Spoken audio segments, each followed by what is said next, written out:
Don't solder on top. Get that tape on there, 3 revolutions on each one. Take your fingers over it and don't be lazy. Make sure that it's connected down. Then Teflon and goo by the same manufacturer. Blue Monster, Blue Monster. Don't be mixing them with Billy Joe Jim Bob's Teflon tape and then put Blue Monster on it because you don't know if it's compatible, and it will eat the Teflon up and you'll have a leaker and you'll be back for free. It's not put them on hand tight, but many a times I've had to go to the store and get new unions because the teeth of my wrench got onto those threads up there and I marred the threads up and I couldn't get the dielectric to turn down all the way. So I had to go back and get it. So when you put that pipe wrench on there, you better make darn sure that you're below those threads. Don't touch or scar those threads or you're off to Home Depot. And it costs you another $8 for the dielectric union, not your customer. I have a tendency to talk when I'm working like this, and that's when you screw it up. So if you're staring right at it and you hit those threads, you are a moron. You want this tighter than Tupperware, so get on it, wrap on it, and pretend like somebody's giving you money if you get it on there nice and tight.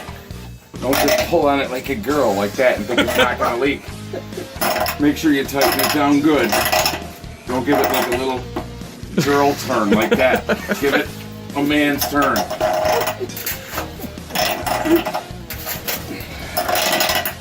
And grab onto it so it doesn't rock all over the joint and ruin the customer's basement.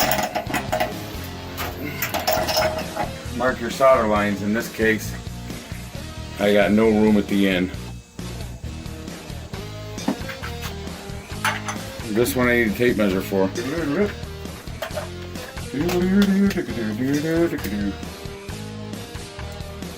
A whopping 2-inch piece.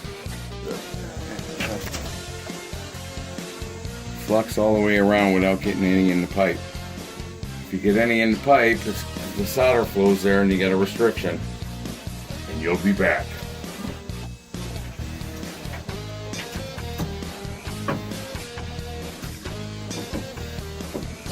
Don't solder over this thing either, because if you get solder down in there, it makes a whistling noise when the person turns on the faucet.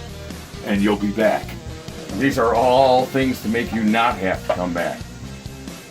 Flux on there, all the way around. Don't get any on the inside. If and you do, you should be wearing gloves. Get that out of there. Wear gloves because this is acid. You get this on your fingers and you bite your nails like I do, guess what? It's in your mouth. And then solder time. Get this crap out of here. Then, you see that plastic? If you burn that plastic up in there, then guess what's going to happen? You'll be back. So, take your torch and lower it down to 3rd grade girl level. And this way you know you're not going to cook that. That has some heat tolerance, but not fire tolerance. So you can't just get all nuts. And remember, brass takes longer to heat than copper does.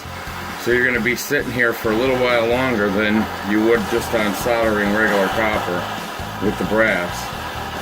Touch gently and you'll see when it's ready to flow. The key to not having big boogers is making sure that the thing's at temperature. Now, as you can tell, it's at temperature. That's a beaut, Clark.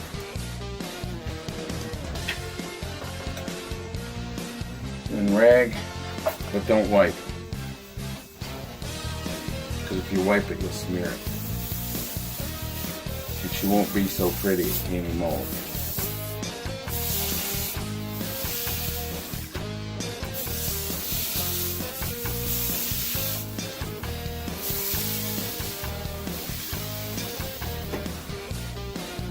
And don't put your tongue on that.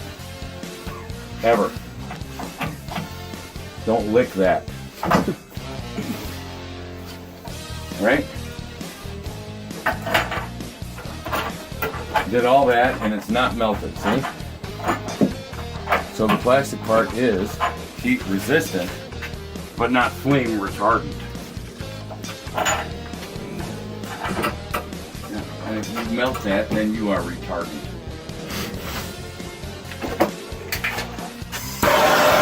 Down to 3rd grade girl level. Why 3rd grade? Right? Off to the side so you don't make it wisher. I don't get the 3rd grade thing.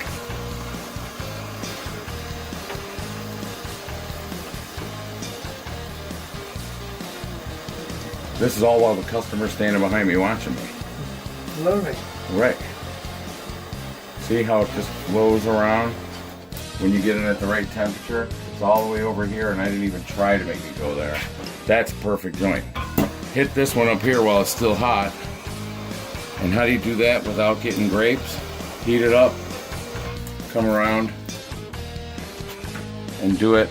It'll remain hot enough to do it without wasting a half a stick of solder on that.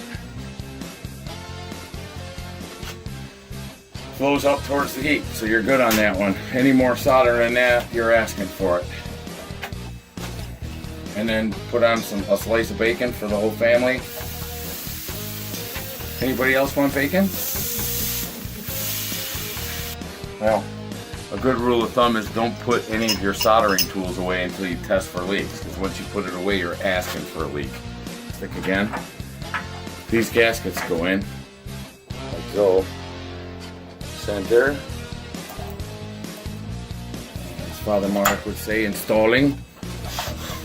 Installing's this. For now, only for hand crank.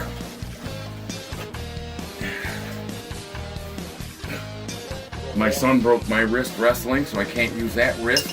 Yeah, it was my fault. I'm blaming you. Hey, don't blame me, Jerry.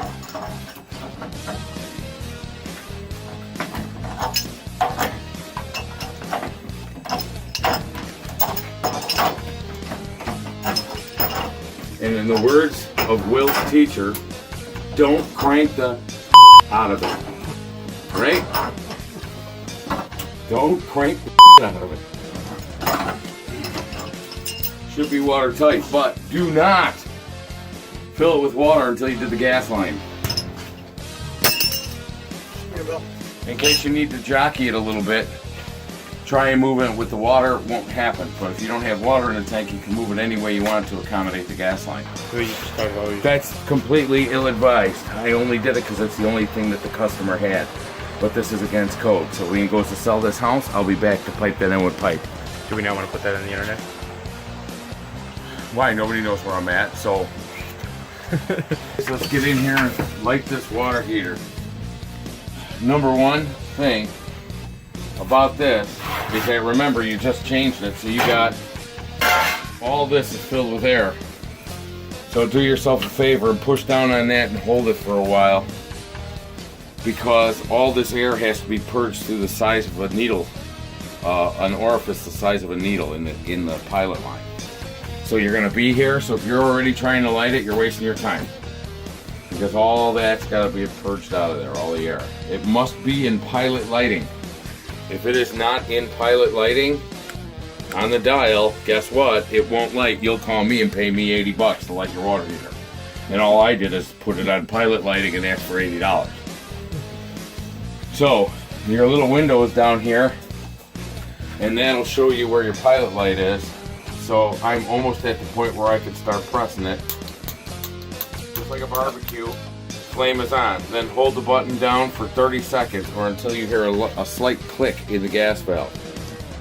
That would mean that the heat from the pilot light will say, hey, I got flame, you can turn me on.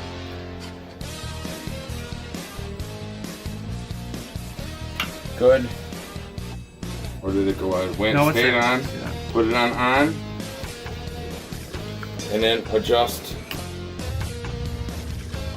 this little arrow here means that's economy. That's exactly what this sticker shows. See that sticker? So if you want that gas rating for the year and you're going to hold them to it, you better darn well have it on that arrow. As soon as you go up to 1, that's like a family of 3, maybe 4. B would be a family of like 5 girls in the house. C, not recommended at all, but you may want to clean your carpets. All the way up to very hot. If you're going to get a carpet cleaner and clean your carpets, it's the only reason you should use very hot. I recommend putting it on A. That means it's just a little hotter than what they recommend. This here is anti-scald, meaning it's going to be under 120 degrees. So little kids can't get burnt. I want to get burnt a little bit, so I'm going to A. Done. Okay. Completely leak-free, hotter than hell. Hotter than hell. Running. Satisfied? Absolutely. Okay, now's the bad news. I gotta give you a bill.